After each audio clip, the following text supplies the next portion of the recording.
오늘은 이제 신명기의 핵심, 신명기의 정수라고 할 수 있는 이제 10계명이 포함되어 있는 본문에 대해 이제 같이 공부를 해보도록 하겠습니다.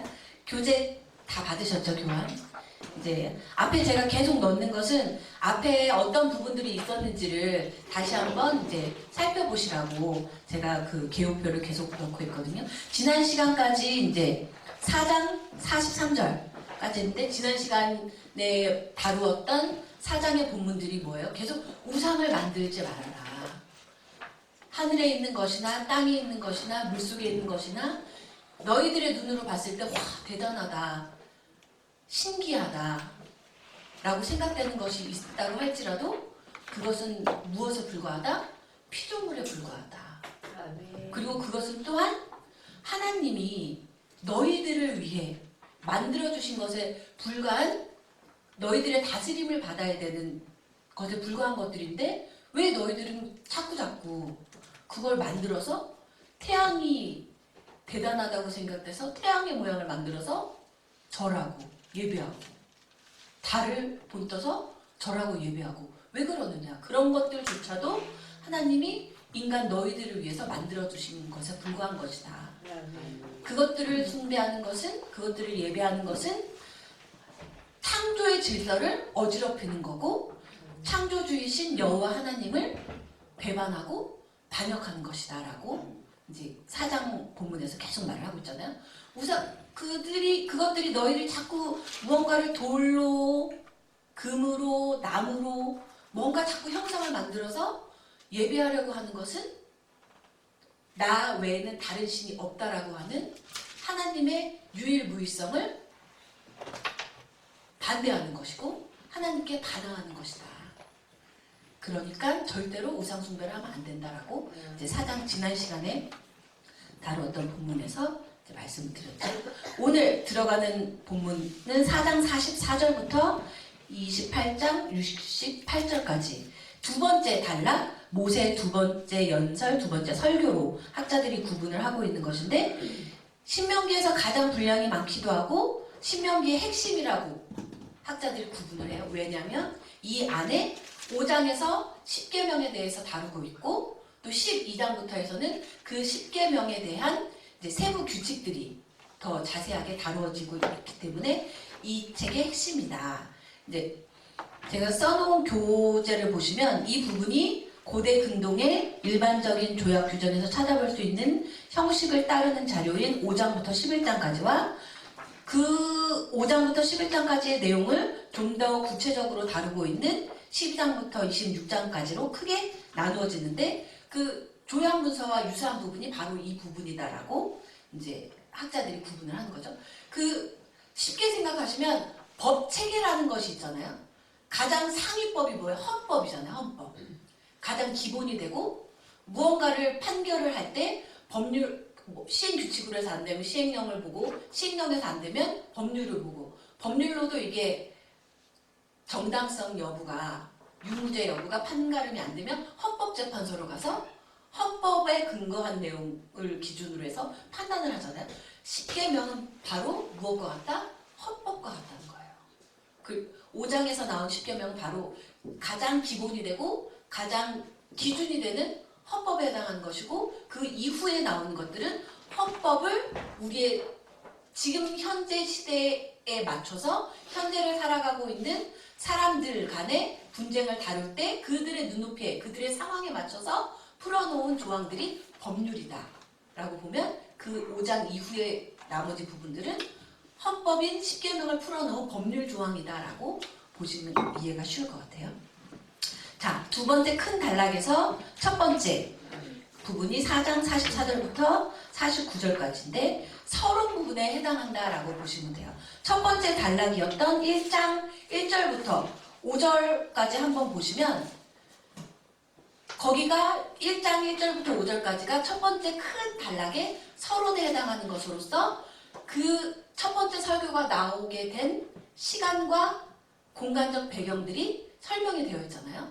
이 부분도 마찬가지라는 거죠. 4장 44절부터 49절까지의 내용은 앞으로 설명하게 될 5장 이하의 이 법률 조항들이 선포된 공간이 어딘지, 선포됐을 당시 이스라엘 백성들이 어디에 자리하고 있었는지 시간과 공간적 배경을 이제 언급하고 있는 서론 부분에 해당한다라고 보시면 될 것 같아요.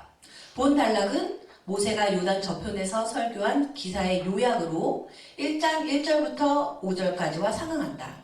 이 부분은 특히 토라에 대한 재강조가 이루어지고 이어지는 단락에서 십계명을 상세하게 설명하기 위한, 선포하기 위한 준비 작업을 하고 있다라고 이제 학자들이 요약을 하고 있어요.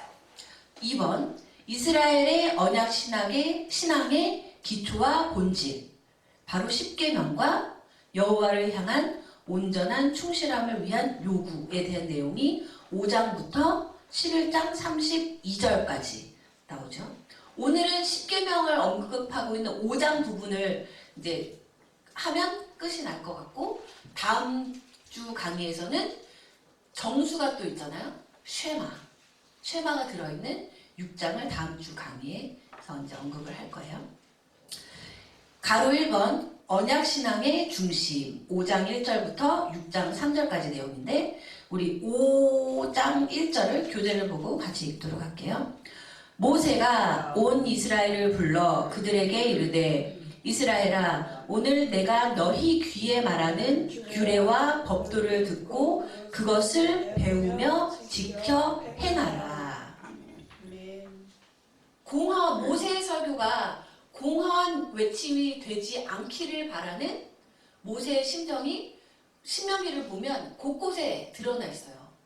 우리가 초반 강의 때 했던 그 첫 번째 설교에서도 보면 계속 두렵건대, 설교를 하고 있으면서도 두렵건대, 이 말씀을 내가 전하고는 있지만 너희들이 떠나면 안 되지만 떠날 것이 불보듯 뻔하다라는 그 심정이 있는 거예요. 왜냐하면 모세가 40년 동안 이스라엘 백성들을 이끌고 여기까지 오면서 이스라엘 백성들의 속성을 다 봤잖아요. 그렇게 끊임없이 하나님의 은혜를 경험하고 체험했음에도 불구하고 끊임없이 원망하고 끊임없이 하나님이 하지 말라고 하는 반역된 길로만 가는 그 이스라엘 백성의 속성? 너무나 잘 알고 있기 때문에 그 우리도 늘 얘기하잖아요. 사람이 변하는 게 쉽지 않다라고 하잖아요. 그런 말들이 사람은 고쳐 쓰는 게 아니다 라는 말이 왜 나왔겠어요. 교재 한 더 드릴게요. 이제 가지려고 하는 거예요. 지각해서 죄송합니다.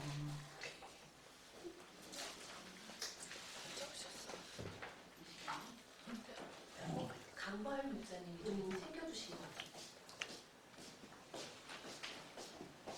그만큼 사람이 변한다는 게 힘들다는 거겠죠, 그렇죠? 저 스스로를 봐도 쉽게 지난주에도 저희 목사님한테 구박을 받았는데 살 좀 빼라고. 그 살을 빼야 된다는 건 알죠? 어떻게 하면 먹을 걸 덜 먹고 많이 움직이면 살이 빠진다는 것도 알죠. 근데 그 습관을 바꾸기가 제 몸뚱아리인데 남의 몸뚱아리를 좌지우지하려는 게 아니라 내 늘 데리고 다니는 내 몸뚱아리를 바꾸려고 하는 것도 뜻대로 하기가 쉽지가 않은 거예요. 그러니 나 자신을 다루기도 이렇게 쉽지가 않은데, 모세가 40년 동안 목이 뻣뻣한 이스라엘 백성들을 끌고 온갖 고난과 역경을 이겨내고 요단강 동편에 와서 설교를 하는데 반복할 수밖에 없는 거예요. 비통한 말.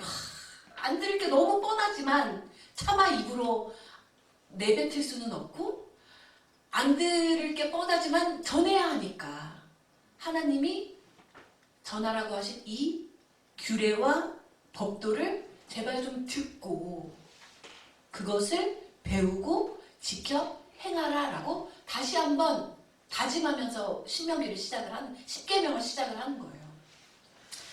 마침내 모세가 이스라엘이 가나안 땅에서 여호와의 종된 백성으로 살아가면서 지켜야 할 언약 원칙을 이제 10계명을 이제 자세히 설명한 시점이 바로 도래를 했는데 벳볼 근처 골짜기로 소집해서 듣고 행하라고 말을 하고 있다는 거죠.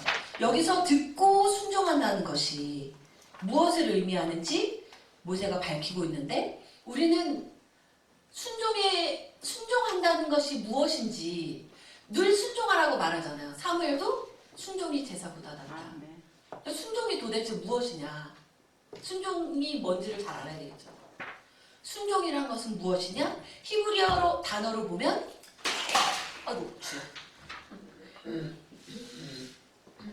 미슈마아트, 이게 순종하다라는 단어거든요. 가운데 들어있는 어근이 있죠. 샤마아. 순종은 듣는 것에서부터 시작한다는 거예요. 아멘. 무엇을 순종해야 되는지 내용을 들어야 되는 거예요. 말씀을. 근데 순종이라는 것은 듣는 것에서 끝나는 것이 아니라 5장 1절에 너희 귀에 말하는 규례와 법도를 듣고 그 규례와 법도를 배우며 끊임없이 공부를 해야 된다는 거예요. 한 번 듣고 그렇구나 끝나는 것이 아니라 이 10계명이 40년 전에 출애굽 1세대들에게 어떤 의미였는지 다와 또 지금 현재 요단강 동편에서 모세의 설교를 듣고 있는 40년 이후에 출애굽 2세대들의 귀에 들리는 이 말씀이 또 조금은 다른 의미겠죠. 왜냐면 처한 상황들이 다르니까. 그러니까 그 현재 내가 발붙이고 살아가고 있는 시대와 상황과 공간에 맞춰서 적용하기 위해서 연구해야 된다는 거예요. 그래서 말씀을 끊임없이 듣고 배우라고 하는 의미가 그런 거예요. 배워야 된다는, 공부해야 된다는 의미가 없으면 그냥 한번 후루룩 성경 일독하고, 근데 다들 성경 말씀을 자주 반복해서 읽어보셔서 아시죠? 읽을 때마다 깨달아지는 깊이가 다르다고 하잖아요. 첫 번째 읽었을 때 못 봤던 부분들이 두 번째 읽었을 때 내 마음의 심령에 꽂히기도 하고, 이런 말씀이 있었나? 했던 것들이 또다시 이제 세월이 흐르고 난 다음에 읽었을 때 더 마음에 와닿는 부분들이 있고, 그런 의미인 거예요. 그래서 끊임없이 말씀을 가까이에 두고 배우라고 하는 거예요. 공부하라고 하는 거예요. 순종이라는 것은 일단 들어야 되는 거고, 그 들은 것을 한 번 듣고 두 번 듣고 끝나는 것이 아니라 끊임없이 내 삶에 적용하기 위해서 하나님의 지금 나에게 원하시는 것과 10년 전에 나에게 원하시는 것은 다를 수 있잖아요. 강조점이 달라지니까. 그렇기 때문에 끊임없이 배워야 된다는 거예요. 순종이라는 것은 듣는 것이 첫 번째 단계고 배우는 것이 두 번째 단계라는 거예요. 배우는 것에서 끝나면 안 돼요. 그리고 우리 목사님이 늘 말씀하시는 게, 교수들은 많은데 머리가 많이 배워서 머리가 커진 사람은 많은데 그것을 지키고 행하는 사람이 없기 때문에, 학위는 박사학위 받은 사람들은 그렇게 많지만 실질적으로 그 삶 속에 하나님의 능력이 나타나고 열매를 맺는 사람들은 극히 드물다는 거잖아요. 그게 온전한 순종이 이루어지지 않았기 때문이에요. 순종이라는 것은 들어야 하는 거고, 끊임없이 배워야 하는 거고, 듣고 끊임없이 배우고 있는 것을 지키고 행해야 된다는 게 그게 순종이라는 거죠. 아멘. 듣고 끝나는 것이 아니라. 그래서 순종이라는 것의 히브리어 단어인 미슈마트의 가장 핵심이 되는 쉐마, 듣다. 그러니까 듣지 않으면, 들으려면 어떻게 해야 돼요? 하나님께 들을 수 있는 자리에 가까이 나와야 되겠죠. 아멘. 혼자 그 골방에 들어가 있으면서 들려주세요 백날 한들 안 된다는 거예요. 이스라엘 백성이 골방에 앉아서 호렙산 밑둥에서 하나님의 음성을 들은 게 아니잖아요. 지난 시간에 공부했던 부분인데, 이스라엘 백성들은 멀찍이 그 두렵고 떨리는 하나님 앞에 막 어두워지고 천둥이 치고 연기가 자욱하고 구름이 끼니까 두렵고 떨리는 마음. 모세, 너가 가서 너만 하나님 앞에 가까이 가서 하나님의 음성을 너가 듣고 우리에게 전달해줘 하고 멀찍이 떨어져 있었잖아요. 그래서 멀찍이 떨어져 있었던 이스라엘 백성들이 들었던 것은 하나님의 분명한 말씀이 아니라 소리뿐이었잖아요. 가까이 다가간 모세만이 하나님의 음성, 우리가 말이라고 하는, 언어라고 하는 그 형태의 음성을 들은 거잖아요. 그러니까 가까이 나와야 되는 거예요.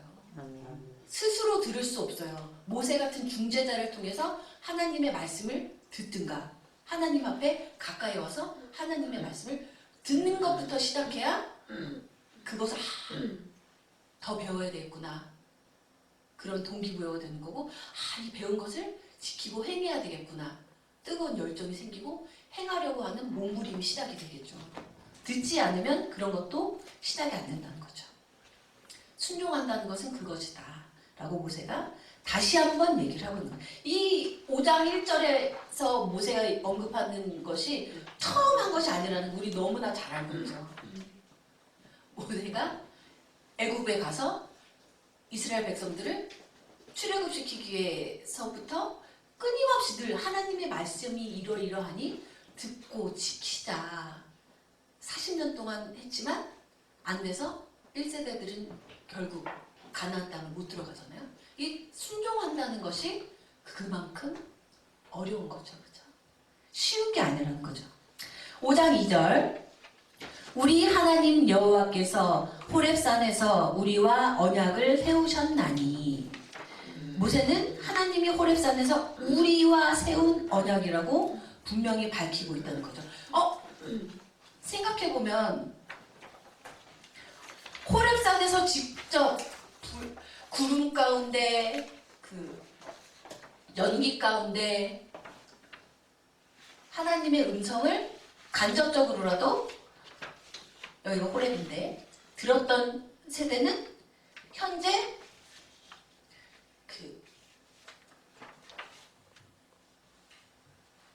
지도 이제 대략적으로 아시죠? 계속 반복해서 사해고 요단강이 요쪽이고 갈릴리가 요쪽이라고 하고 지금 여기에 모압 평지 요단 동편에서 지금 설교를 계속 하고 있는 거잖아요. 모세가 여기에서 모세의 설교를 듣고 있는 사람들은 여기에서 직접 하나님의 신현 임재를 경험한 사람들은 아니지요. 그렇죠? 다 여기서 뱅글뱅글 그 가데스 바네아까지 왔다가 바로 들어가면 되는데 안 들어가겠다고 하다가 여기서 38년을 뱅글뱅글 돌다가 다 죽고 난 다음에 들어가게 되는 거잖아요. 그러면 우리는 그때 없었는데요. 우리는 그때 계약의 당사자가 아니었는데요. 핑계 댈 수 없다는 거예요. 한번 여호와 하나님과 여호와 하나님의 백성이 되기로 언약을 맺었으면 그 언약의 구속력은 그 후손들에게도 계속 유효하다는 거예요. 아멘. 그런데 다시 갱신하는 절차를 밟아야 된다는 거죠. 우리 너희 조상들이 너희 호렙산에서 이러이러하게 하나님께 규례와 명령과 법도를 받았어. 이걸 잘 지키면 복을 받는다고 했고 잘 지키지 않고 불순종하면 심판과 벌이 따른다는 게 계약의 내용이다라고 다시 알려주고 그러니까 너희들도 이 요단강 저 건너편 약속된 땅에 들어가서 하나님의 백성으로서 장수하고 복받게 잘 살기 위해서는 하나님이 호렙산에서 주셨던 명령과 규례와 법들을 잘 지켜야 해. 풀어주는 내용이 신명기의 내용이잖아요. 시대와 상황 변화에 맞게 그거에 따라서 원래 언약 조항들을 약간씩 수정하거나 새로운 것을 추가해서 조상들이 맹세로 맺었던 언약에 서명을 하도록 하기 위한 목적이 있는 것이 신명기다. 그래서 갱신하다의 의미가 있는 거지 두 번째 새로운 언약의 의미의 명령이 아니다라고 신명기의 이름을 풀어서 이제 설명을 해줄 때 말씀드려요. 그렇잖아요? 시대가 변하면 강조점들이 달라지는 거예요. 그 명령과 규례와 법도의 원칙은 뭐 10년 전이나 50년 전이나 40년 전이나 동일하지만 어디에 방점을 두느냐는 달라진다는 거예요. 쉽게 예를 들면 뭐 6.25 때 아니 6.25 때까지 갈 필요도 없이 빈곤에서 막 보릿고개 넘어갈 때는 사람들이 강조점을 두는 건 뭐예요? 먹는 거잖아요. 그래서 우리 목사님 자주 예언을 인사가 진지잡서슈였는데 먹고 사는 게 제일 중요한 문제였습니다. 지금은 밥 먹는 게 그렇게 더 중요하다기보다는 어떻게 살아갈 것이냐. 그래 진지잡서슈하고 인사를 안 하잖아요. 그렇게 시대가 변하고 사람들이 중요하게 여기는 가치가 달라짐에 따라서 원칙은 불변하지만 세세하게 풀어주는 규칙들은 그 시대와 상황과 사람들에 맞게 그들이 이해할 수 있는 눈높이에 맞게 변화해서 풀어서 얘기를 해줘야 된다는 거죠. 그게 신명기다. 5장 3절 읽을게요.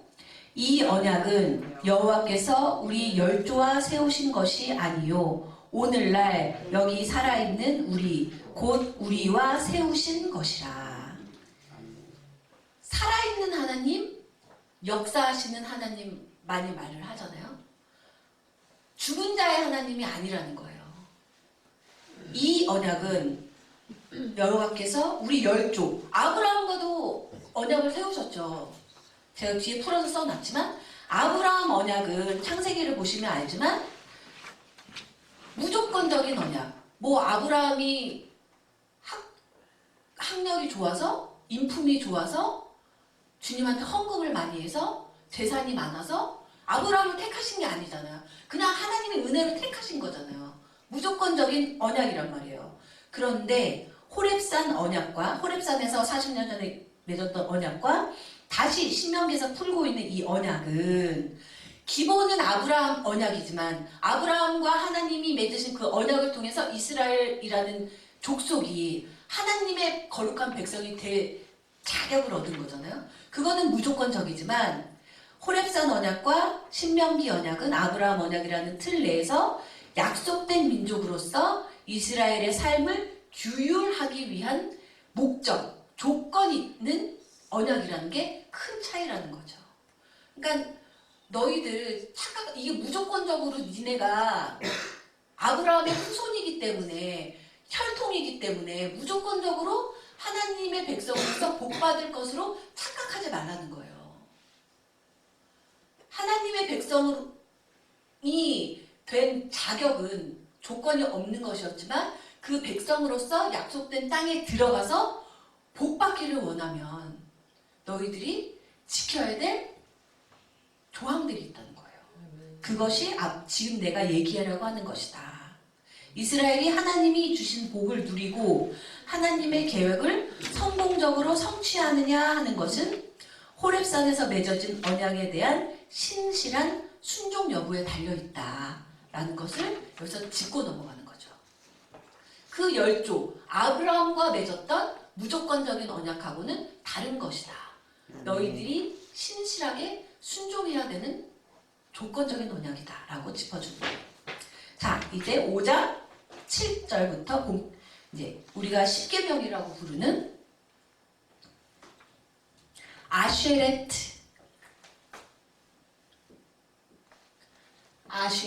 10개의 하드바림 십계명이라는 명칭이라고 말씀드렸죠. 10개의 말씀들이 5장 7절부터 나오죠. 5장 7절 다 같이 읽겠습니다. 나 외에는 위하는 신들을 내게 있게 말지니라. 아멘. 이 비교가 된 본문이 출애굽기 20장 2절부터 17절까지 거기는 딱 그 호렙산의 상황에서 호렙산 시대에서 호렙산의 시간에서 선포된 십계명의 말씀들이 나오죠. 똑같은 단어를 이용해서 언급된 계명도 있고 약간 그 꾸미는 말 부사 어구들이 달라지는 계명들도 있어요. 그런데 5장 7절은 우리 20장 3절 출애굽기 20장 3절 한번 찾아볼까요? 출애굽기 20장 3절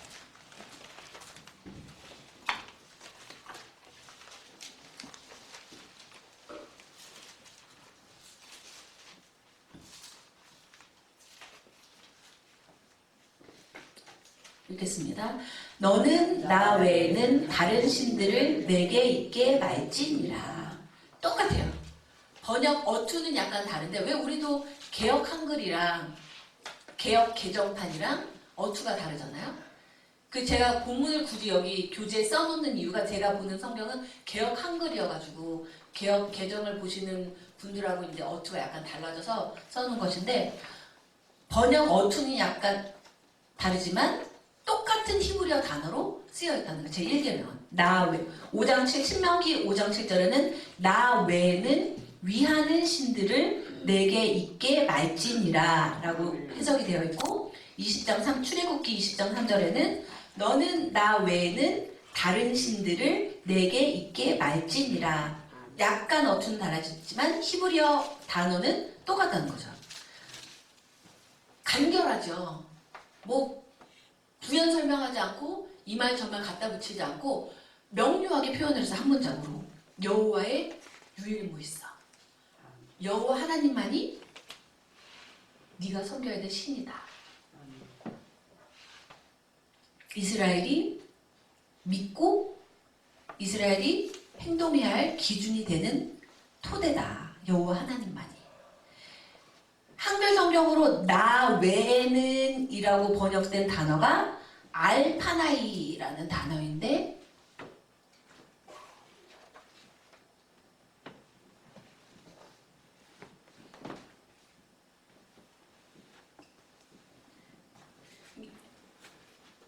나의 얼굴 위에 라고 단어 뜻을 그대로 직역을 할 수 있어요.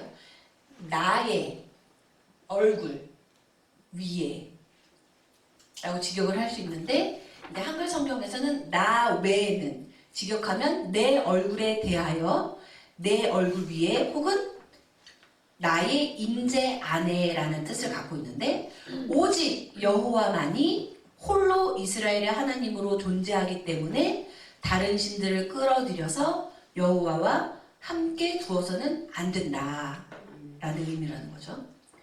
이제 이 구절을 가지고 다른 신들을 나 외에는 위하는 다른 신들이라는 이 단어 때문에 그러면 다른 신들의 존재를 인정을 한 것이 아니냐라고 학자들 간의 의견이 분분해요. 그런 보면 이스라엘 백성들이 살았을 당시에 뭐 블레셋이니 아람 족속이니 애굽에서 그들이 섬기는 신들, 그들이 신이라고 부르는 신들이 있었죠. 그들의 신성 유무와는 별개로 애굽에서 섬기는 태양신 같은 신이라고 불리는 것들이 있었잖아요. 신들이라고 불리는 것들. 신이라고 불렸다고 해서 그것이 여호와 하나님과 동급으로 예배받을 수 있는 신성을 가진 것이냐. 그거는 더 생각해 볼 문제라는 거죠. 그렇죠? 그 당시에 애굽인들이 신이라고 불렀기 때문에 이해를 좋게 하기 위해서 이해를 쉽게 하기 위해서 다른 신들이라는 명칭을 쓴 거지. 그래서 영어 성경을 보면 하나님을 언급할 때는 큰 대문자로 갓을 써요.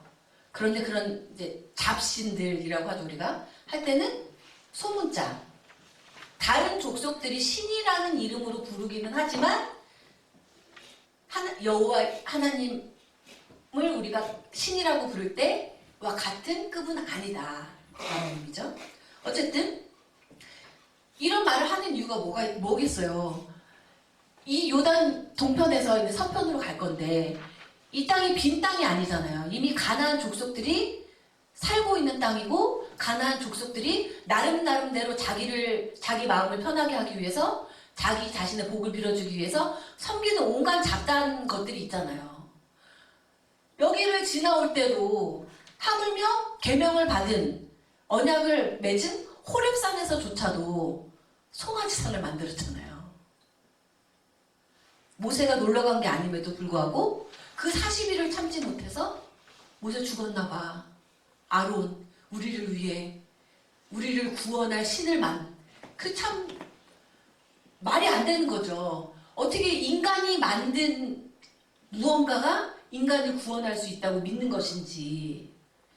그러니까 그 호렙산에서조차도 여호와 하나님 말고 끊임없이 뭔가를 만들어가지고 신이라고 예배하려고 하는 걸 너무나 잘 알고 있기 때문에 하물며 가나안에는 더 많은 민족들이 살고 있고 더 많은 잡신들이 살고 있는데 불을 보듯 뻔하다는 거죠.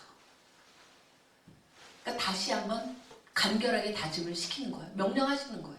나 외에는 위하는 신들을 내게 있게 말지니라. 오직 여호와만이 참 신이시고 오직 여호와만이 너희들을 애굽 땅에서 종되었던 집에서 인도하여 낸 하나님이니까. 다른 민족들이 뭘 섬기는 거는 왈가왈부할 차원이 아니고 지금 현재 여기 서 있는 너희들을 구원하신 하나님이 여호와이신 걸 깨닫고 다른 신들을 섬기면 절대로 안 된다라고 1계명을 통해서 말씀을 하신다는 거죠. 그러니까 우리는 항상 내 속은 들여다보이지 않기 때문에 저부터도 그러니까 제 신랑은 제 눈에 보이잖아요.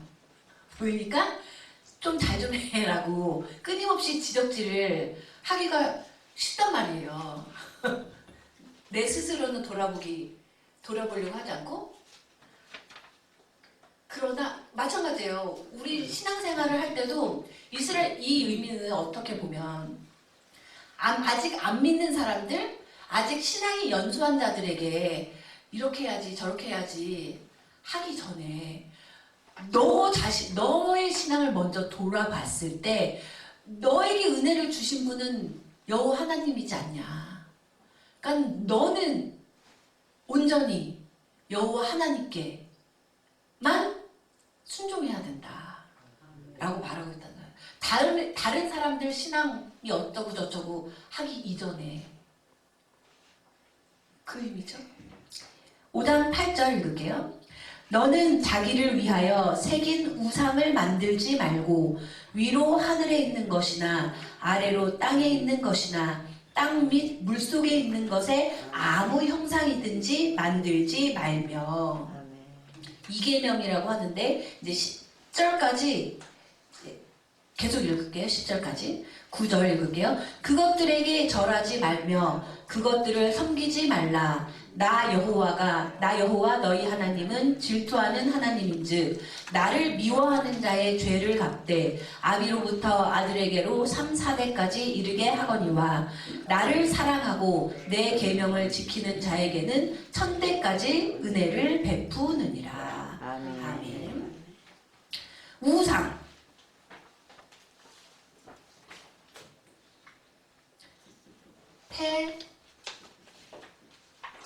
페셀이라고 불리거든요. 페셀.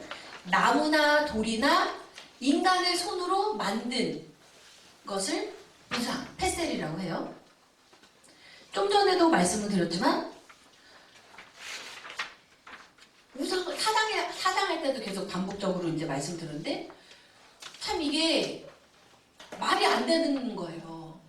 자기가 직접 쪼물쪼물 만들어 놓고 복 주세요. 그런 자기 인간의 손으로 만든 것이 나에게 평안을 가져오고 나에게 복을 주고 나에게 능력을 줄 것이라고 생각하는 것 자체가 교만이라는 거예요. 단순히 형상을 만들었다는 게 범죄라는 게 아니라 너희들이 본떠서 만든 그 하늘의 새들, 땅의 짐승들, 곤충들, 물속의 물고기들, 하늘과 달의 일월성신 별들, 달들, 태양들, 그것은 하나님이 만드신 피조물인데 자꾸 하나님을 경배하고 예배하기보다는 인간이 자기가 만든 거, 내가 만든 게 여호와 하나님보다 더 능력 있는 거야. 교만이죠. 자기가 만든 거. 그래서 학자들이 우상의 범주를 우리는 흔히 뭐 나무 조각을 깎아서 만든 거나 뭐 금송아지 같은 그런 것만 우상이다라고 생각하지만 더 더 넓은 범위에서 보면 교만이 우상이다라는 거예요.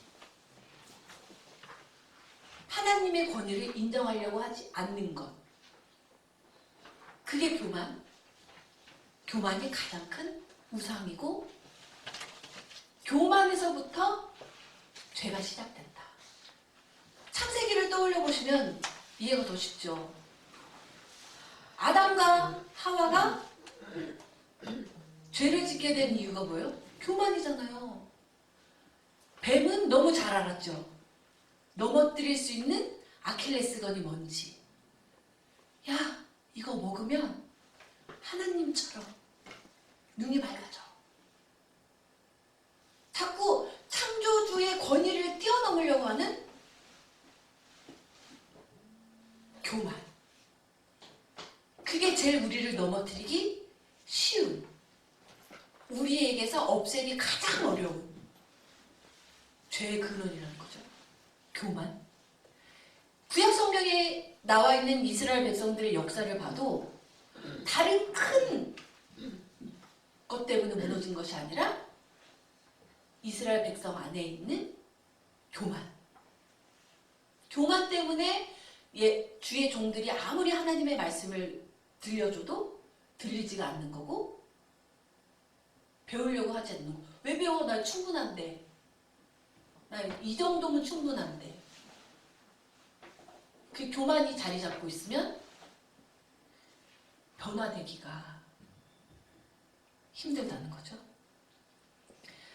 9절에 우리가 읽은 절하지 말며. 절한다는 것은 대단하네. 그 대상의 주권을 인정하는 건데 섬긴다는 것은 또 다른 차원이라는 거예요. 섬기지 말라. 아바드라는 동사에서 왔는데 섬기다라는 것이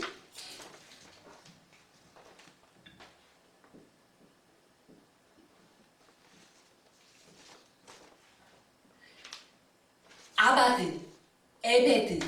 아바드라는 동사에서 나온 명사형이 있는데 종이라는 뜻이 있어요. 같은 어근을 갖고 있는데 종. 종이 어떻게 섬기는지를 보면 이해가 쉬운 거죠. 섬긴다는 것은 종처럼 섬긴다는 거예요. 그냥 대단하시네요. 말씀 순종해야죠. 들어야지요. 그럼요. 말씀 인정하고 옳은 말씀이라는 것을 알아요라고만 해서는 섬긴다는 게 아니라는 거예요. 에베드. 종의 생사요. 지금은 노예라는 것이 없지만 종은 자기 목숨에 대한 자기 결정권이 없었죠. 주인이 마음에 안 들면 때리고 주인이 마음에 안 들면 죽일 수도 있었고 주인에게만 온전히 달려있는 인생을 사는 게 종이잖아요. 그리고 종은 말로만 하는 게 아니라 종은 직접 움직여야죠. 직접 땅을 마당을 쓸기도 해야 되는 거고 소와 양떼를 직접 움직여서 먹이기도 해야 되는 거고. 그래서 여기서 섬긴다는 것은 실천적으로 실제적으로 자기가 인정한 주권에 헌신하는 것을 의미하는데 주권을 인정하고 절하고 그 주권을 인정하는 것의 표현으로 섬김을 받아야 되는 대상은 오직 여호와 하나님뿐이다. 그러니까 너희들은 그것들에게 절하지 말고 그것들을 섬기지 말아야 된다. 그 다음에 나오는 말이 중요하죠. 나 여호와 너의 하나님은 질투하는 하나님인즉. 엘카나라고 질투하는 하나님이라고 표현을 했는데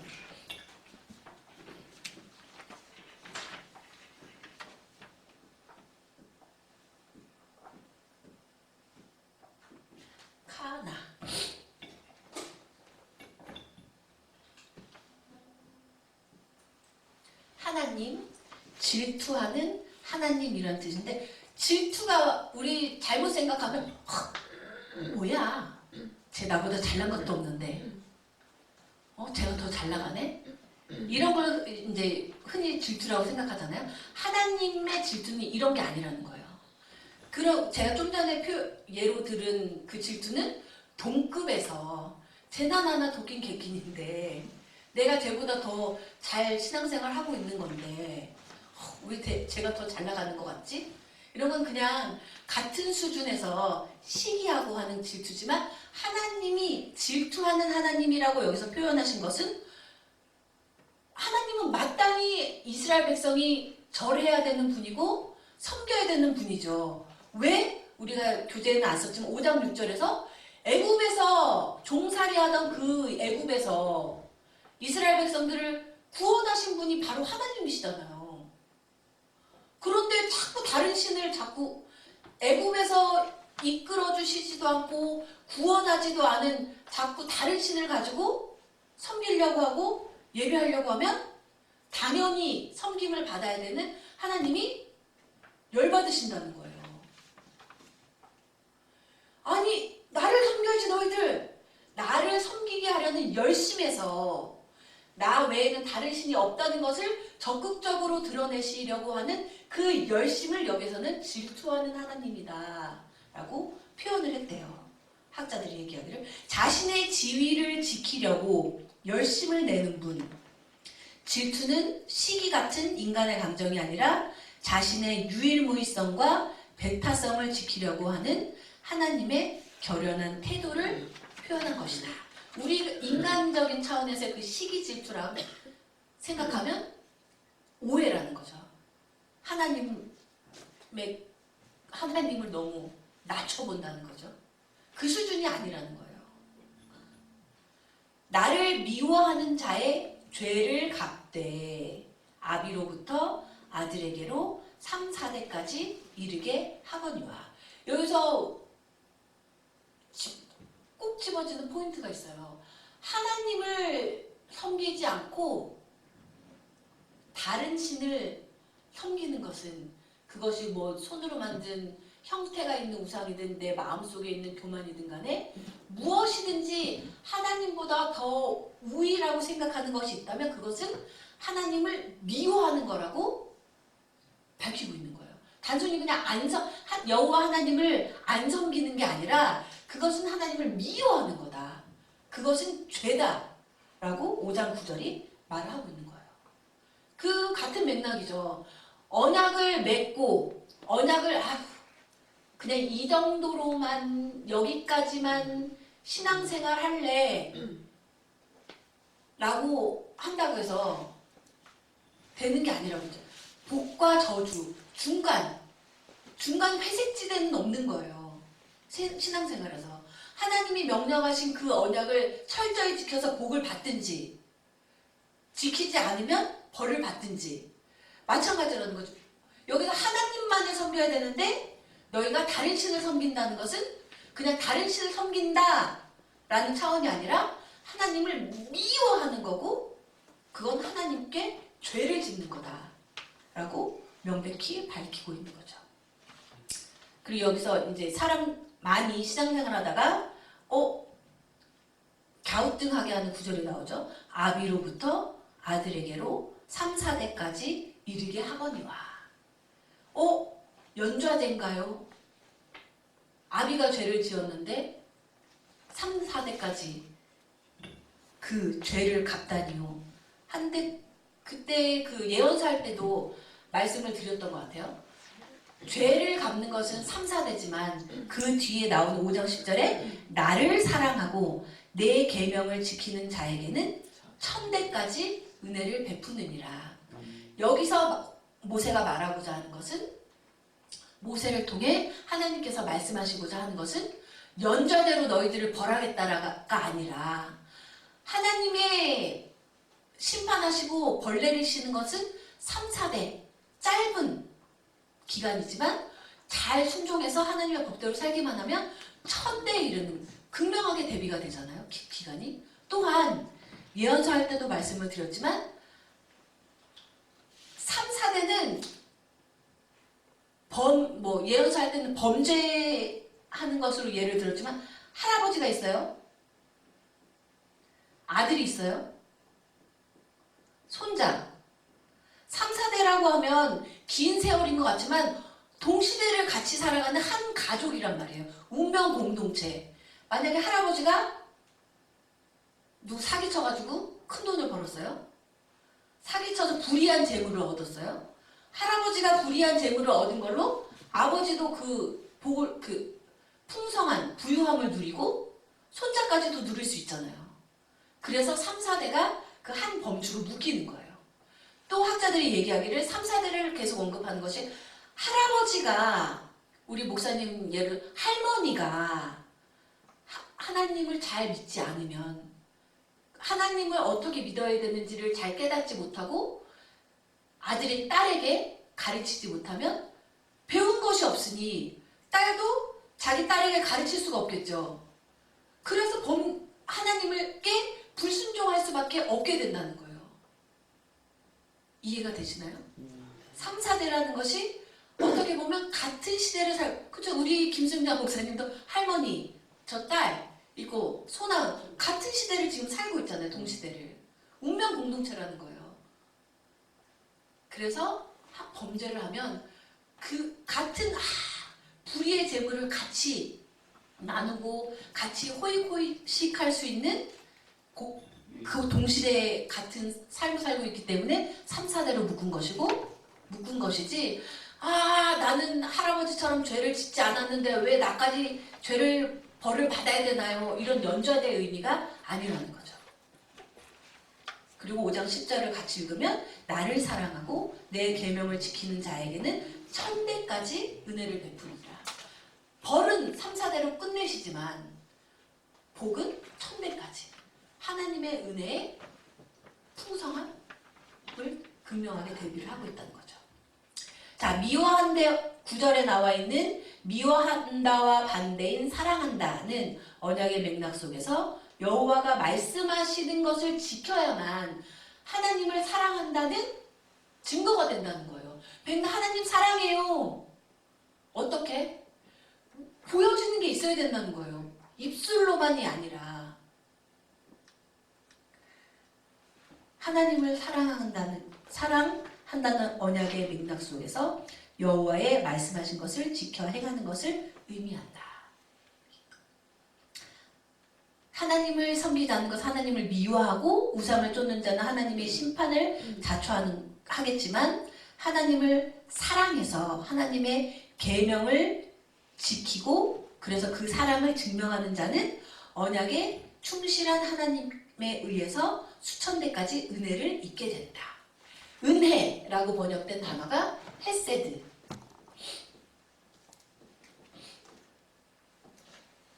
헤세드인데 헤세드는 하나님이 아무 자격도 없는 자기 백성을 택하여 언약을 맺고 그 언약에 의거해서 온갖 복을 내려주시는 분에 넘치는 은총을 말한다.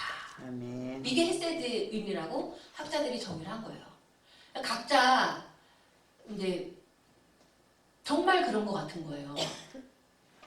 근데 너무 이제 늘 좋은 일만 있지 않기 때문에 하나님이 나에게 주신 은혜가 과연 있는가라고 생각을 할 때도 있지만 생각해보면 좀 전에도 제가 나이 몇인지 제가 48살인데 48년을 사는 동안 보면 다 은혜라는 거예요. 아멘. 48년 제가 여기 앞에서 떠들고 있지만 제가 자격이 있어서 앞에서 떠들고 있는 건 아니잖아요.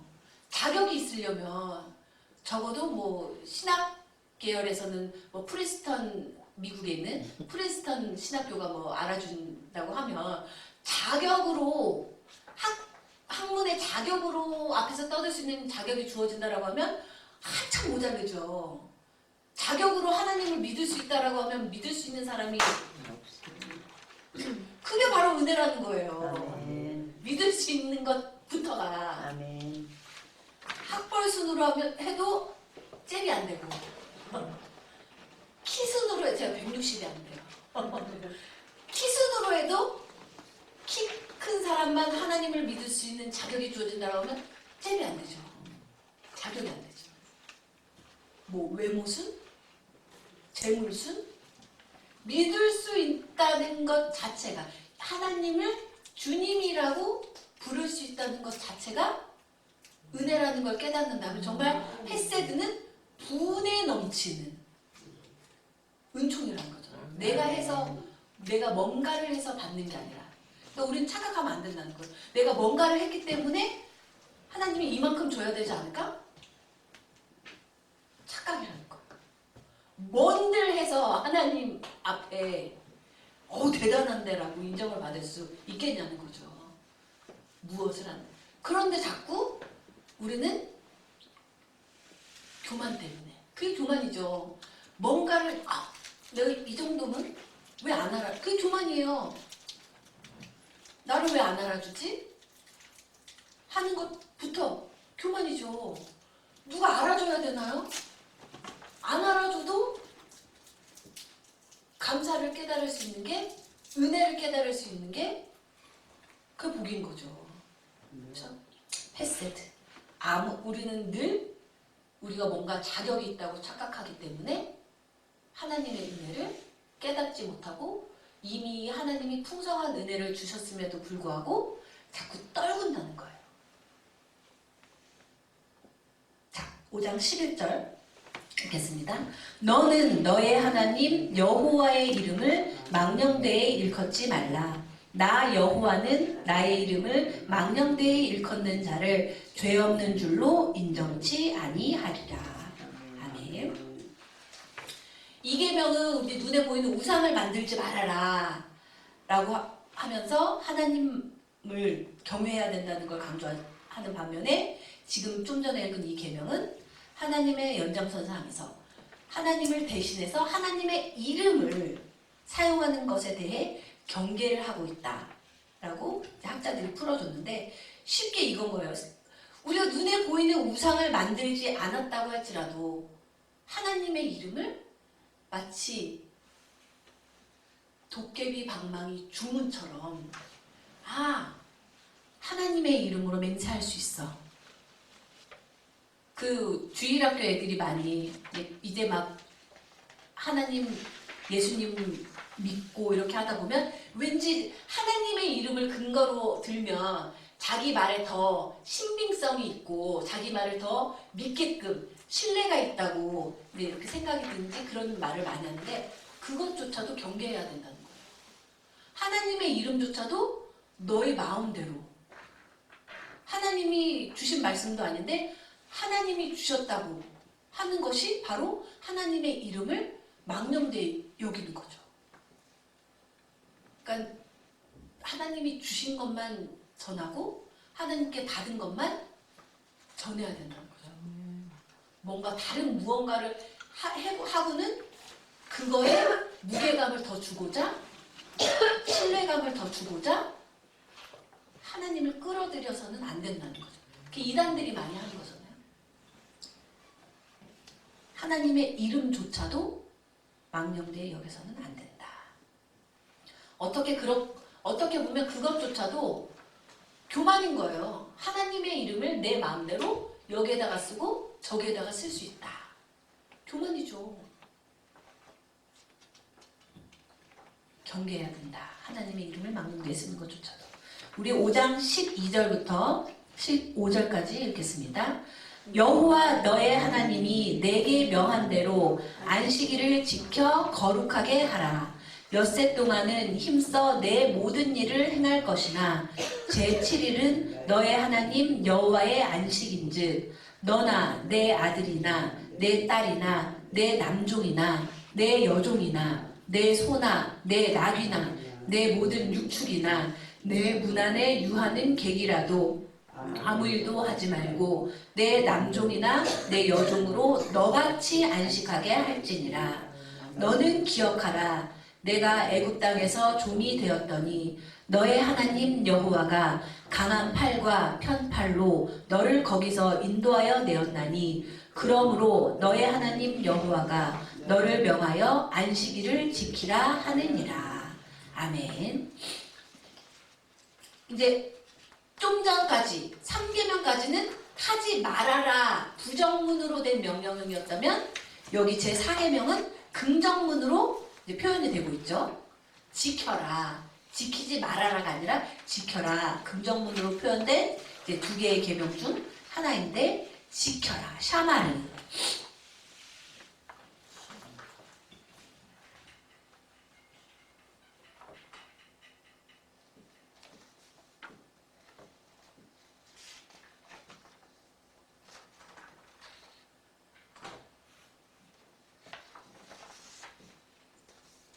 샤마르는 지켜라 라는 뜻이고 이제 또 막 그 15절에 기억하라 나오잖아요. 자카르 라고 나오는데 지키고 기억하라. 그런데 뭘 기억해야 되느냐에 따라서 출애굽기 20장에서 이제 언급되었던 이 안식일을 지켜라 라는 의미하고 지금 신명기 5장 12절부터 15절까지 나오는 그 안식일을 지켜라 하는 의미가 약간 다르게 해석이 된다는 거예요. 쭉 읽어보면 지키라 하는 것은 그냥 일곱째 날이니까 일요일이니까 일하던 거 쉬고 그렇게 하라는 의미가 아니라 그 날을 거룩하게 하려고 애쓰고 힘쓰는 것과 또 그 날을 거룩하게 하기 위해서 해야 할 것과 하지 않아야 할 것을 구별해서 적극적으로 행하는 것이 지켜라의 의미라는 거예요.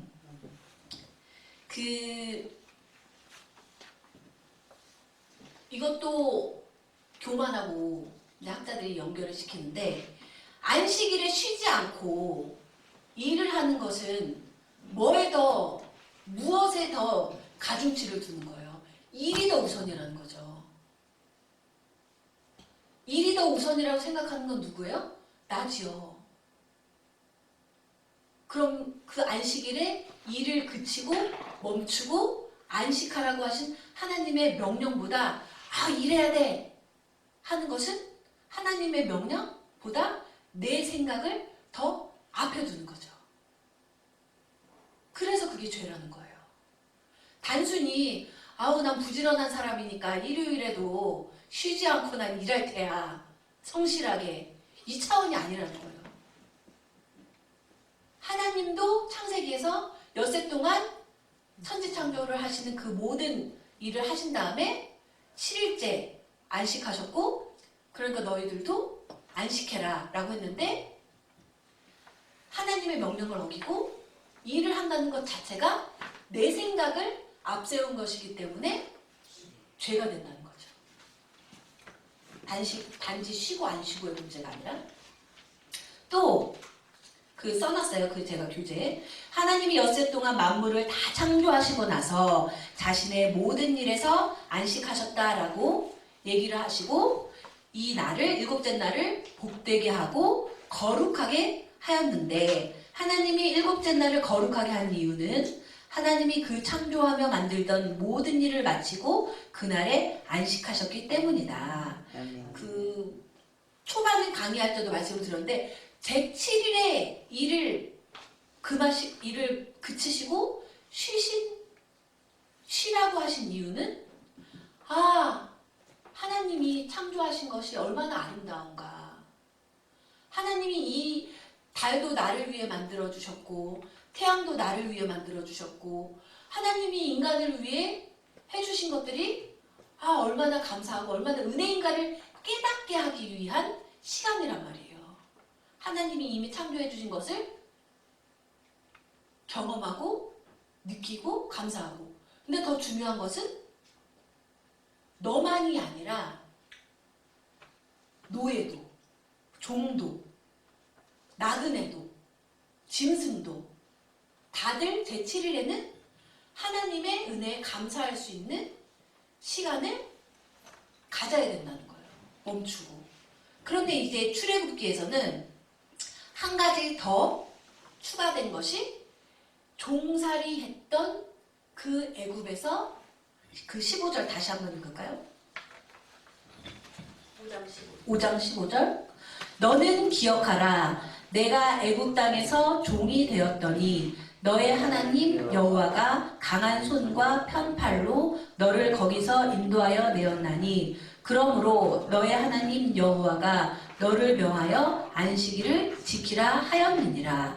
그런데 이렇게 안식일을 지켜야 되는 대상은 너만이 아니라 너나 내 아들이나 내 딸이나 내 남종이나 여종이나 소나 나귀나 모든 육축이나 내 문 안에 유하는 객이라도 아무 일도 하지 말고 내 남종이나 내 여종으로 너같이 안식하게 할지니라. 어떤 학자는 이것은 정말 놀라운 평등의 법이다 라고 표현을 하는 거예요. 뭐 지금도 그렇죠. 그 기독교인이라고 하는 사장님들이 자기는 주일날 쉬고 예배 드리러 가고 자기 직원들은 못 쉬게 하고 그런 경우들이 있는데, 예전에는 더 있죠. 고대 근동의 노예사회. 노예는 사람 취급도 못 받았고 기분 나쁘면 마음대로 죽일 수도 있었고 하는데, 하나님이 이스라엘에게 주신 법은 종이라고 할지라도 사람 취급 못 받는 짐승처럼 취급받는 종이라고 할지라도 너와 동일하게, 자유민과 동일하게 쉴 수 있는 권리를 부여를 해주셨다는 거예요. 왜? 너희들도 종살이 해봤으니까 알 거 아니냐. 종의 고단함과 종의 고통을 아는데 너희가 이제 좀 잘 살게 됐다고 올챙이적 생각을 못하고 하나님께 복받아서 종 부리고 산다고 해서 그 종을 막 부리면 안 된다 라고 경계시켜 주시는 거예요. 우리는 항상 섰을 때 하나님 나에게 복을 많이 주셨어 라고 했을 때 올챙이적을 생각하고 내 신앙을 점검, 성찰을 해봐야 된다는 거죠.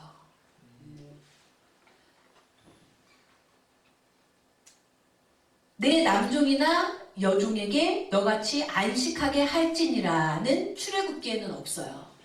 출애굽기는 이미 나왔고 이 하나님이 400년 이상 430년 동안 종살이하던 그 서름, 그 고통에서 구원해 주신 구원의 기쁨이 이미 가득 차 있는 상태죠. 근데 출애굽한 지 벌써 40년이 됐잖아요. 종살이의 그 고단함, 고통을 몸으로 체험한 세대들은 다 죽었죠. 그러니까 이 지금 요단 동편에서 모세의 설교를 듣고 있는 출애굽 2세대들은 왜요? 이거 다 하나님이 나 복 주셔서 이렇게 부유하게 되고 내가 종도 부리게 돼. 이 소도 내 거, 나귀도 내 건데 출애굽 종살이가 나와 무슨 상관인가요? 생각할 수 있지만 너의 그 근원은 애굽에서 종이었다. 근데 너의 그 종의 신분을 자유민으로 승격시켜 주신 것이 여호와 하나님이고 너희들만 그 구원의 대상자가 아니라 너희들이 부리는 종도, 소도, 나귀도 그 고단함에서 벗어날 수 있는, 구원받을 수 있는 하루를 너희들이 허락해야 된다. 하나님이 명령으로 하신 거라는 거죠. 이렇게 봐서 굳이 안 넣어도 되는 거예요. 너희들만 쉬어라 라고 하는데 신명기에서 굳이 세세하게 남종이나 여종이나 문 안에 거하는 객이나 그 대상들을 세세하게 표현한 것은 출애굽의 구원, 구속사적인 의미가 이미 희미해져 가고 있는 출애굽 2세대들에게 그 종이었던 나의 선조를, 나의 할아버지를, 나의 할머니를 구속해 주셨구나 하는 그 의미를 다시금 되새기기도 하고, 너희 집안에서 종으로 부리고 있는 그 사람들도 그 사람들도 하나님의 자녀잖아요. 그 사람들에게도 너와 똑같이 쉴 수 있는 안식을 주어야 한다. 그리고 이스라엘은 자신들이 종살이했던 날과 여호와가 큰 권능과 은혜로 자신들을 종살이에서 건져준 일을 기억해야 했다. 자카를. 그래야 교만하지 않는다는 거예요. 원래부터 자유민이었던 것처럼 착각하고 살지만 너희들은 종이었다는 거예요. 너희들의 힘으로 나온 게 아니라는 거예요. 여호와의 큰 능력으로 너희들이 애굽의 종살이에서 나올 수 있었던 거지 너희들이 원래 능력이 있어서 나왔던 게 아니기 때문에 항상 자신을 교만하게 두지 말고 그랬었지. 예전에 올챙이 적을 생각하고 돌아보아야 된다는 거죠. 항상 하나님의 능력을 기억하라는 것은 뭐예요? 그래서 하나님의 그 크신 능력과 힘을 항상 머리에 두고 있으면 교만할 일이 없겠죠. 교만할 일이 없으면 하나님께 죄 지을 일도 없겠죠. 그러니까 기억하라 라고 하는 거죠. 이렇게 강조점이 출애굽기 20장에서는 창조 엿새 동안 창조하시고 하나님이 7일째에 안식하셨다만 나오는데 비해서 신명기에서는 종되었던 너희들의 과거를 생각하고 종들도 쉴 수 있게 해줘라. 강조점이 하나가 더 늘었죠. 강조하는 부분이 범위, 안식을 할 수 있는, 안식일에 참여할 수 있는 범위, 대상자들 명시적으로, 구체적으로 나열을 하고 있잖아요. 이게 바로 시대의 변화에 따라서, 상황의 변화에 따라서 강조점이 달라지는구나. 원칙은 달라지지 않지만 또 그래서 우리가 주의를 지키는 게 그 유대인들의 입장에서 보면 유대인들은 아직도 안식일을 지키고 뭐 기독교계에서도 토요일에 예배를 드리는 이제 기독교라는 이름을 갖고 지키는 사람들이 있잖아요. 그게 맞지 않는다는 거예요. 왜? 우리가 주의를 지키는 이유가 뭐예요? 6일 동안 일하고 힘들어서 단순히 쉬는 게 아니고 또 구약 성경에서의 안식일의 의미하고 또 다르잖아요. 우리가 주의를 지키는 이유는 부활. 아멘. 부활을 기념하기 위한 거잖아요. 아멘, 아멘. 그러니까 예수님의 부활을 통해서 구약 성경의 안식일의 의미가 출애굽기에서와 또 신명기에서 달라진 것처럼 구약 시대가 끝나고 신약 시대가 오고 예수님이 십자가에 달려 돌아가셨다가 3일 만에 부활하시고 나서는 그 안식일의 의미가 주일로 변화되었기 때문에 우리는 주일을 지키는 것이 마땅하다는 거죠. 그리스도인의 신앙과 그 경험에서 이 부활이라는 것이 뭐예요? 그냥 단순히 예수님이 3일 만에 죽었다가 예수님만 살아나신 것이 아니라 그 3일 만에 다시 죽음을 이기시고 살아나신 예수 그리스도를 나의 구원자로 믿는다는 것은 나의 재창조를 의미한다는 거예요. 아멘. 거듭난다고 하잖아요. 예수를 믿는 사람은 거듭나는 것은 내가 예수를 믿기 전에 나와 예수를 믿고 난 다음에 나와 달라지는 새롭게 창조된 나. 아멘. 그렇기 때문에 그리스도인은 주의를 지킨다 라고 이해를 하시면 될 것 같아요. 자, 지금까지는 15절까지는 하나님과 나와의 관계를 중점적으로 두고 하나님이 모세를 통해 이스라엘 백성에게 주신 명령이죠. 근데 16절부터는 이제 인간과 인간의 관계 속에서 지켜야 되는 계명을 하나님이 주신 거죠. 5장 16절 읽을게요. 너는 너의 하나님 여호와의 명한 대로 내 부모를 공경하라. 그리하면 너의 하나님 여호와가 내게 준 땅에서 내가 생명이 길고 복을 누리리라. 아멘. 여기도 5장 그 15절 앞전에 읽었던 그 계명처럼 긍정문으로 된 이제 계명이죠. 공경하라. 는 것은 경의 또는 존경의 무게감을 가지고 행한다는 뉘앙스를 지닌다 라는 거죠. 어떻게 보면 당연한 거예요. 내가 존재하는 이유는 나의 부모님이 나를 낳아주셨기 때문이잖아요. 그러니까 나의 부모를 공경하는 것은 당연한 건데 굳이 공경해라 라고 공경해야만 너의 하나님 여호와가 너에게 준 땅에서 내가 생명이 길고 복을 누리리라 라고 하는 것은 지금 이 요단 동편에서 모세의 설교를 듣고 있는 이 세대 안에 부모를 공경하지 않는 세태가 너무 팽배해서가 아닐까. 굳이 계명에 넣는 거예요. 부모를 공경하라.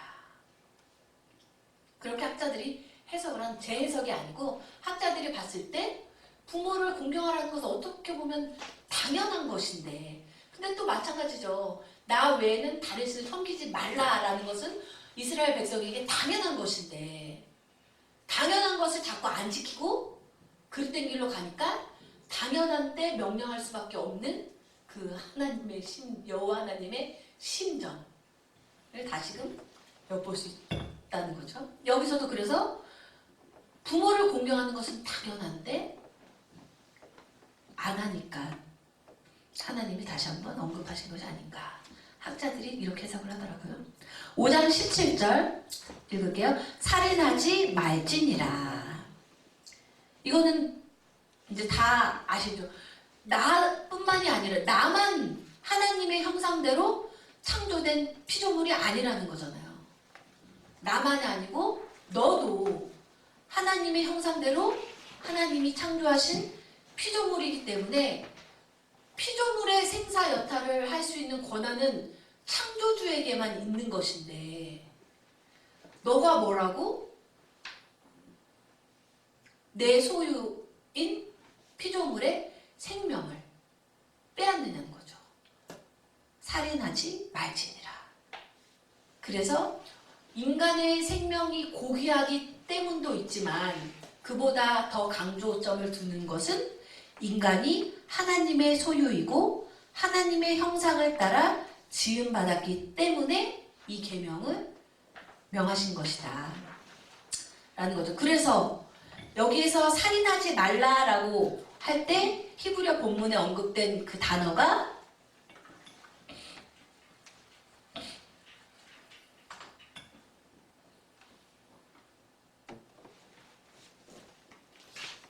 라짜예요. 라짜.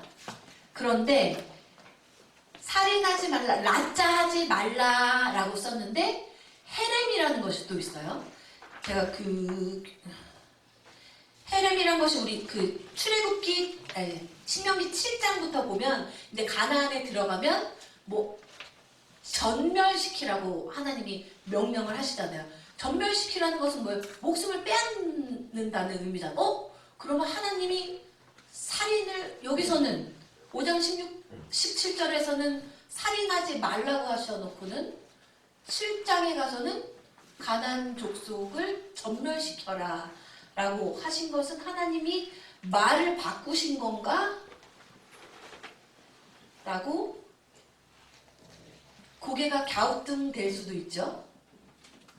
근데 그때 신명기 7장에서 전멸시켜라 가나안 족속의 목숨을 빼앗을 때 사용된 단어는 헤렘이에요. 헤렘.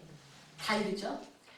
이 차이가 중요한 것이 라짜는 피조물이 피조물의 생명을 빼앗는 것을 의미를 하는 거고 헤렘은 조물주가 창조주는 명령할 수 있는 거예요. 모세가 우리가 가나안 땅에 들어가면 우리가 살아야 될 땅이 필요하니까 모세가 죽이라고 한 게 아니라는 거예요. 하나님이 명령하신 거라는 거예요. 헤렘은.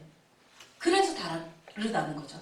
라짜는 피조물인 주제에 하나님이 만드신 하나님의 소유를 빼앗는 행위이기 때문에 살인하지 말라라고 라짜로 표현을 한 거고 신명기 7장에서 나오는 전멸하라는 것의 명령의 주인은 하나님이시기 때문에 하나님은 그걸 명하실 수 있는 거죠.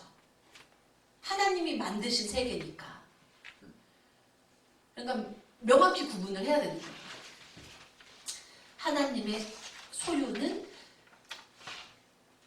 하나님이 만드신 것은 하나님이 생사였다는 것. 그 토기장이 비유 다 아시잖아요. 그렇죠?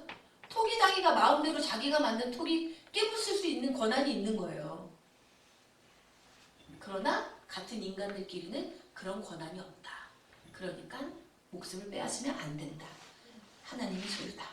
자, 5장 18절. 간음하지도 말지니라. 살인이 하나님의 만드신 생명 자체를 침해하는 것이라면 간음은 인간의 삶에서 가장 중요하고 신성한 관계, 즉 혼인 관계를 침해하는 것이다. 라고 학자들이 해석을 했어요. 간음이라는 말을 나아프라고 썼거든요.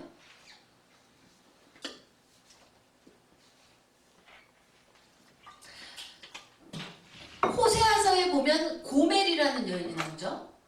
이 남자 저 남자 하고 놀러 다니는 그때 그 간음을 지칭하는 단어하고는 달라요.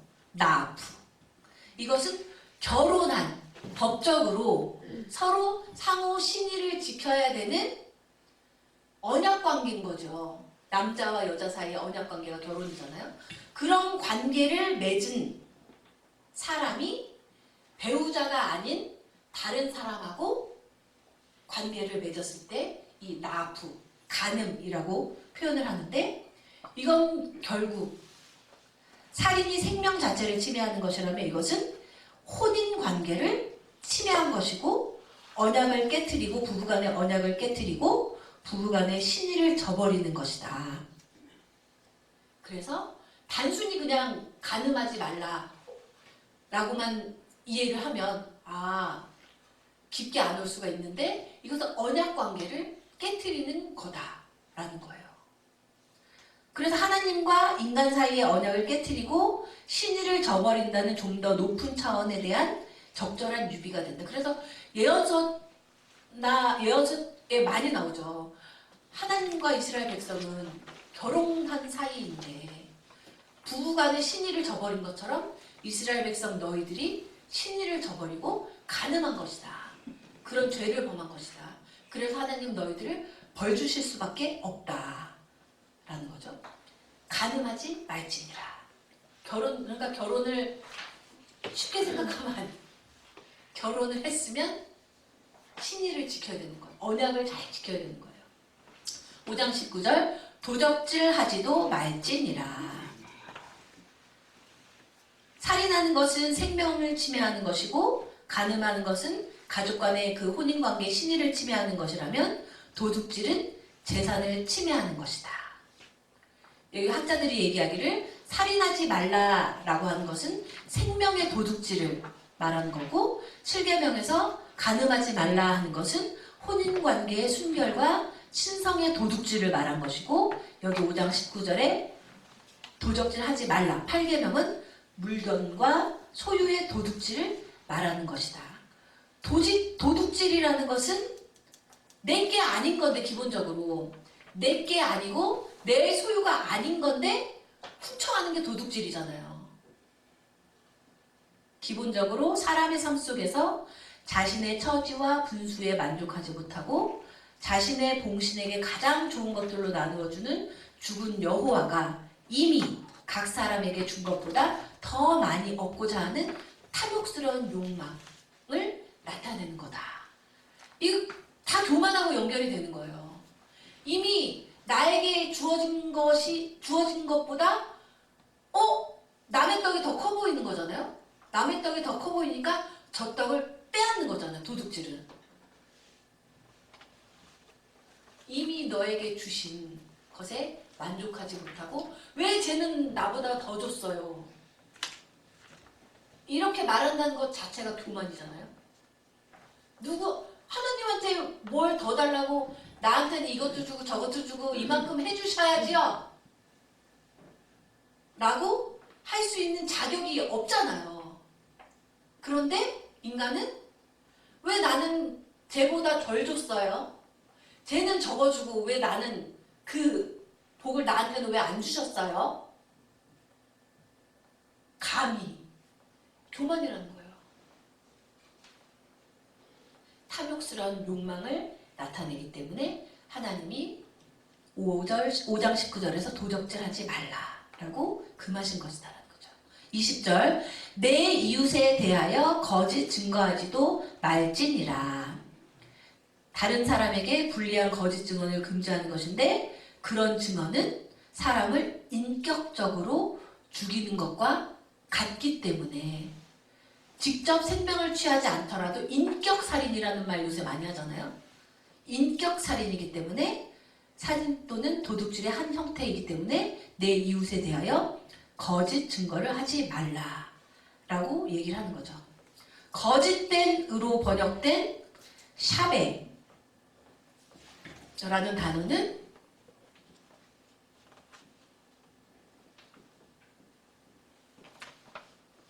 텅 빈, 실체가 없는 이런 뜻도 갖고 있거든요. 거짓말이 뭐예요? 근거가 없는데 제가 너 나쁘다고 얘기했어. 사실은 그렇지 않은데 실체가 없는데 자기가 꾸며내서 헛된 고소를 하는 거잖아요.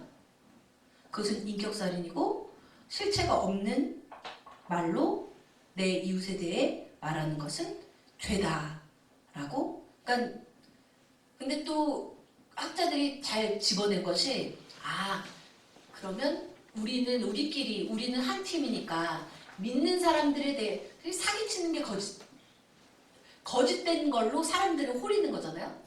우리 기독교인한테만 사기 안 치면 되지 않나요? 라고 하지만 바인벨트라는 학자가 얘기하기를 내 이웃이라고 표현을 했는데 이 이웃이라는 의미가 이방인까지도 지칭하는 거기 때문에 바인벨트는 이 용어의 의미를 더 확대해서 원수나 대적을 제외한 모든 사람을 가리킨다. 그러니까 모든 사람에게 내 편한테만 거짓말 안 하면 되지요가 아니라 내 편이 아닌 사람일지라도 그 사람에 대해서 거짓말 증언을 해서는 안 된다라는 거죠. 마지막 5장 21절 읽을게요. 내 이웃의 아내를 탐내지도 말지니라. 내 이웃의 집이나 그의 밭이나 그의 남종이나 그의 여종이나 그의 소나 그의 낙이나 무릇 내 이웃의 소유를 탐내지도 말지니라. 학자들이 얘기하기를 이 10계명은 외적인 행위라기보다는 내 마음속에 있는 성품을 가리킨 것인데 그 욕망 자체를 가리키는 것이고 직전에 7계명, 8계명, 9계명을 종합하는 것이다 라고 얘기를 해요. 그쵸? 내 이웃의 아내를 탐내지 말아라. 아내라는 것은 뭐예요? 이미 다른 남자랑 결혼을 해서 살고 있는 거잖아요. 간음하지 말라와 통하죠. 내 이웃의 집이나 밭이나 그의 남종이나 그의 여종이나 그의 소나 그의 나귀를 탐내지 말아라. 남의 거 도둑질하지 말라라는 요약이고 내 이웃의 소유를 탐내지도 말라. 여기서는 그 앞에 있는 그 종인 밭이나 남종이나 여종이나 소나 나귀나 그런 것뿐만이 아니라 네게 아닌 다른 사람이 갖고 있는 지위, 다른 사람이 갖고 있는 그 능력, 네게 아닌 거에 대해서 욕망을 갖지 탐내는 마음을 갖지 말아야 된다는 거죠. 이 마지막 계명은 죄와 불순종 문제를 우리 흔히 생각하잖아요. 내가 직접 툭 사람을 찔러 죽이지 않았으니까 난 살인하지 않는 거야. 난 죄가 없어. 라고 하지만 이제 마음까지도 예수님이 그러셨잖아요. 저 지나가는 여자를 보고 탐내는 마음을 갖는 것도 죄다. 그 차원이라는 거예요. 10계명은. 예수님이 오셔서 생각으로 범죄한 것도 이미 범죄한 것이다. 생각조차도 우리는 하나님의 백성이라면 눈에 보이지 않는다고 해서 그런 더러운 못된 거짓된 탐욕을 가져서는 안 된다고 말씀을 하고 있다는 거죠. 행위로 표출되지 않는다고 해서 탐내는 것에 죄성이 줄어드는 것은 아니다 라는 거죠. 예수님도 마태복음 5장 27절 28절에서 가늠하지 말라 하였다는 것을 너희가 들었으나 나는 너희에게 이르노니 음욕을 품고 여자를 보는 자마다 마음에 이미 가늠하였느니라. 바울도 얘기해요.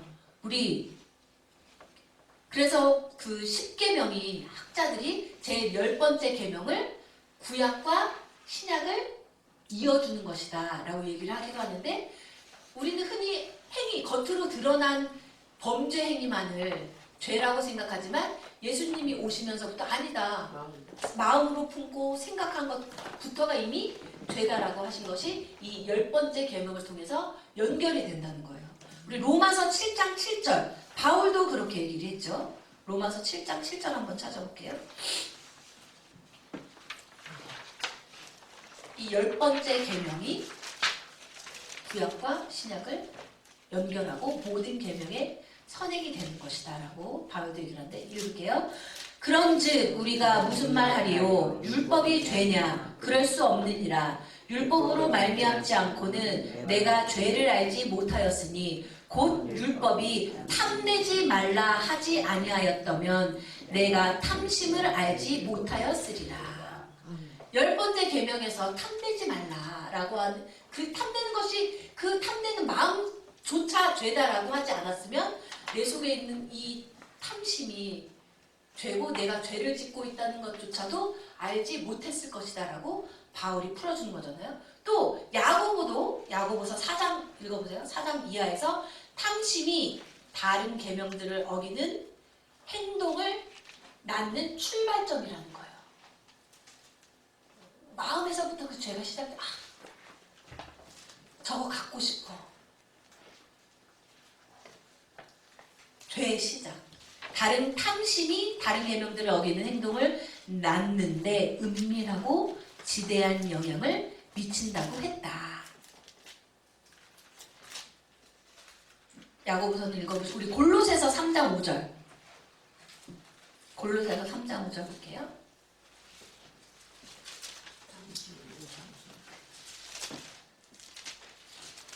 골로새서 3장 5절.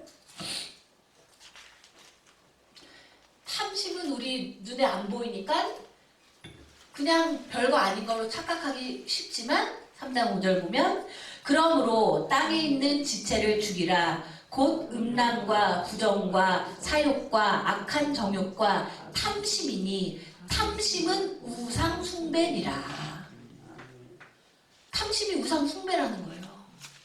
내가 나무로 태양, 소, 말, 메뚜기 같은 거 깎아서 그 앞에 절하지 않는다고 해서 난 우상 숭배를 하고 있지 않다는 게 아니라 마음속에 내게 아닌 건데 다른 사람이 갖고 있는 건데 갖고자 하는 마음이 들면 그것이 바로 우상 숭배라는 거예요.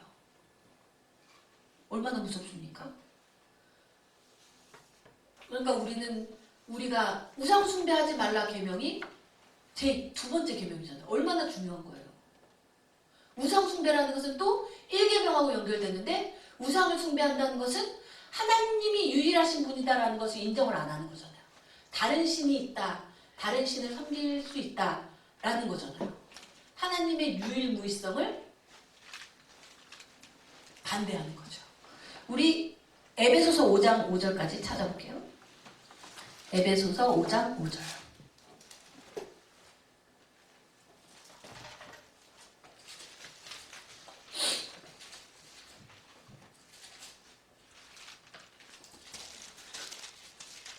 에베소서 5장 5절. 너희도 이것을 정령이 알거니와 음행하는 자나 더러운 자나 탐하는 자 곧 우상 숭배자는 다 그리스도와 하나님 나라에서 기업을 얻지 못하리니. 열심히 믿었는데 하나님 나라에서, 그리스도와 하나님 나라에서 기업을 얻지 못하리니. 그러니까 실행하지 않았다고 해서 괜찮다고 착각하고 있으면 안 된다는 거예요. 마음 들 수 있죠. 탐심. 회개해야죠. 회개가 뭐예요? 죄를 깨끗하게 해달라고 내 죄를 고백하는 거잖아요. 마음으로 범한 죄도 그리스도와 하나님 나라에서 기업을 얻을 수 없는 죄고 하나님이 금하신 죄이니까 우리는 항상 늘 깨어 있어야 되는 거예요. 그러니까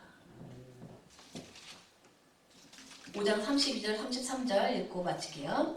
그런즉 너희 하나님 여호와께서 너희에게 명령하신 대로 너희는 삼가 행하여 좌로나 우로나 치우치지 말고 너희 하나님 여호와께서 너희에게 명하신 모든 도를 행하라. 그리하면 너희가 삶을 얻고 복을 얻어서 너희의 얻은 땅에서 너희의 날이 장구하리라. 여기서 한글로 모든 도를 행하라 라고 되어 있는데 길이에요. 길. 길도자 쓰잖아요. 길도자.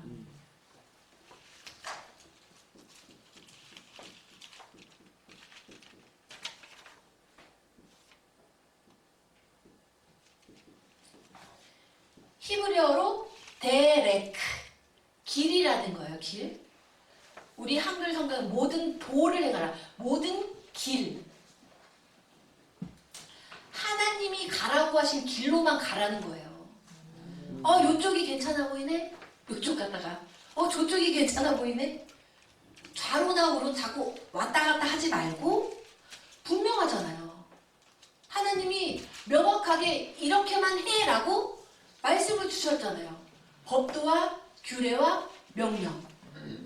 그러니까 뭐 어렵게 생각하지 말고 하나님이 하라는 대로만 하면서 하나님의 길로만 가면 너희가 삶을 얻고 복을 얻어서 너희의 얻은 땅에서 너희의 날이 장구하리라 라고 말씀을 하시는 거고, 하나님의 길로만 간다는 것은 지금까지 우리가 살펴봤던 제1계명부터 10계명까지를 잘 순종하면서, 들은 것에서 끝나는 것이 아니라 초반에 말씀을 드렸잖아요. 하나님께 순종한다는 것은 듣고 하나님이 말씀을 들었으면 그것을 늘 공부하는 것에서 끝나는 것이 아니라 지켜서 행해라. 그게 순종하는 것이고, 그렇게 순종하면서 하나님의 길로만 스트레이트로 왔다 갔다 하지 말고 앞으로 표대를 바라보면서 가야만 하나님의 복을 받고 너희의 얻은 땅에서 날이 장구하리라 라는 거죠. 어떻게 보면 10개밖에 안 되네 싶지만 10번째 계명에서 탐심 자체가 우상숭배고, 탐심 자체가 그래서 소크라테스가 얘기해. 너 자신을 알아라. 내 마음을 지키기가 가장 어렵다는 걸 이미 아신 거죠. 예수님도 하나님도. 그래서 저희 모두는 마음을 잘 지키셔서 하나님 나라에 가시길 바라며 오늘 강의를 마무리하겠습니다. 감사합니다.